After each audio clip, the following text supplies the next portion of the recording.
Stephen A., I'll start with you on this one. Does he have a case? Oh, we'll start with Will, since you're the attorney here by trade. Sure, please. Does he have a case? Virtually none. Virtually nil. Bupkis, pretty much. Collusion, which is the allegation that is in this grievance, requires that at least two teams coordinate or conspire to bring their activities together, or the league office and one team have kind of put their heads together and decided, you know what? Let's make sure we don't let this Kaepernick guy back into the NFL. He's bad for business. Some of our analysis seems to stop short of understanding that fact. Is Colin Kaepernick, does his play on the field in the last year suggest he should be in the NFL? Absolutely. But you know what? There are other guys whose play would suggest they should be in the NFL, including RG3. You could say Tony Romo's play over the last year or two has said he should be in the NFL. So you go a step further. Okay, if it's not just his play, then why is he not in the NFL? Your second step would be, well, for his protest reasons. Well, there's a lot of guys good enough who have other reasons for not being in the NFL, off-the-field reasons, whether or not that be guys like Greg Hardy. Greg Hardy could play football. I'm not comparing what Kaepernick did to what Greg Hardy did. The point is that there are off-the-field reasons all the time that teams make decisions to bypass guys who are good enough in their abilities to play on the field. Colin Kaepernick, it would look like many owners have analyzed and said this is just not worth it. The risk-reward on the risk to my business versus the reward on the field is not worth it. So you have to go that third step. Is he good enough? Yes. Are there off-field reasons? Yes. So why would there be collusion? It would require not just a theory, but evidence that these guys, meaning these owners, got together and said, we cannot have Colin Kaepernick in this league. And I'm not saying this evidence doesn't exist, but boy, that is looking for a needle in a haystack. That's an email, a text, a phone call. Well, you are the attorney here. I'm also married to an attorney, by the way. All right. That gives you some points. That's right. That's right. So I lose half my arguments to an attorney at home, but then I get to come to work and be the attorney here. It makes me feel a little better.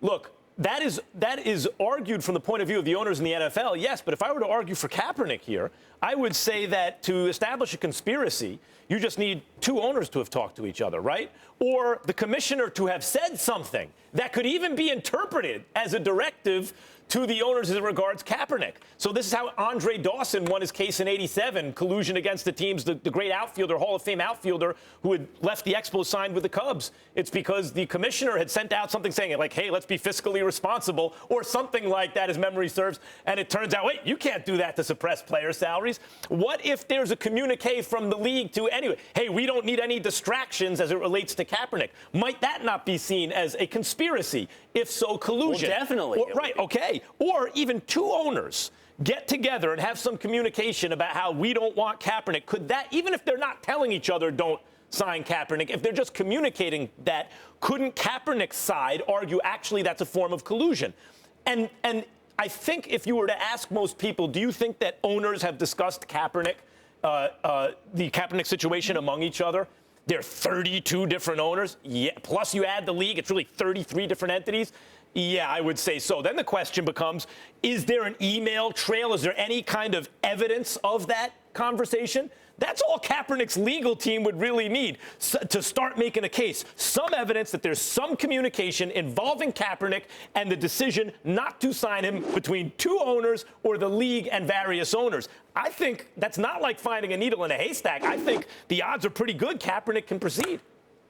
I completely and totally agree with Will Cain. This is getting disturbing. It's getting disturbing, yes, but we completely Twice coincidence, agree. third time's a pattern. Well, let me speak, please. The bottom line is this.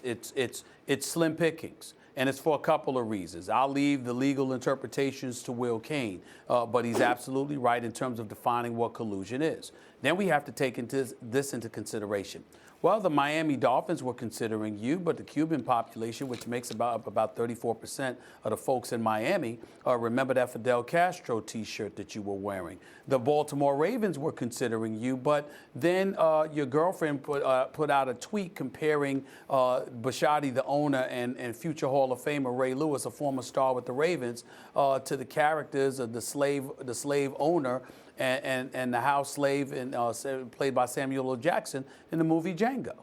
So you have two issues right there where it's not about you being blackballed because you took a knee and created this firestorm. It's also your behavior that contributed to it. I happened to speak to NFL sources just last week where you had folks considering bringing Colin Kaepernick back to the National Football League, according to what I was told. But then he went out and retweeted support for Eminem in terms of what Eminem in the video that he put out about President Trump based off of how he freestyled during the BET Hip Hop Awards. And so you have situations where you can point to his behavior as being used basically being tantamount to dissuasive measures that he exercised against himself that's not material. Derail his return. But wait a minute. It's all material. That doesn't disprove collusion. That just suggests there are also other reasons. But Kaepernick's team could go out and prove a conspiracy between two owners. Has nothing to do with that. I hear you. What I'm saying to you is that if you're... Well, let me explain. If you're making the case that we've colluded with one another to keep you out of the league, they could make the argument, I ain't have to collude with a damn soul. This man is counterproductive to my business interests, and I have the right as an owner not to want him. Why do I need to talk to another owner about what they do? Sure, that's the status quo. We can all see. That's the status quo. Kaepernick is trying, that exists as an assumption. Now Kaepernick is trying to find what, Will, you referred to as the needle in the haystack, just the communication between two owners conspiring. Wait a minute. Hold on. Wait a minute. The assumption is on the part of Kaepernick. It's not on the part of the owners. That's right. That's the burden real is evidence. The assumption, correct. Yes. That's right. The assumption is on the part of Kaepernick. That's right. Right.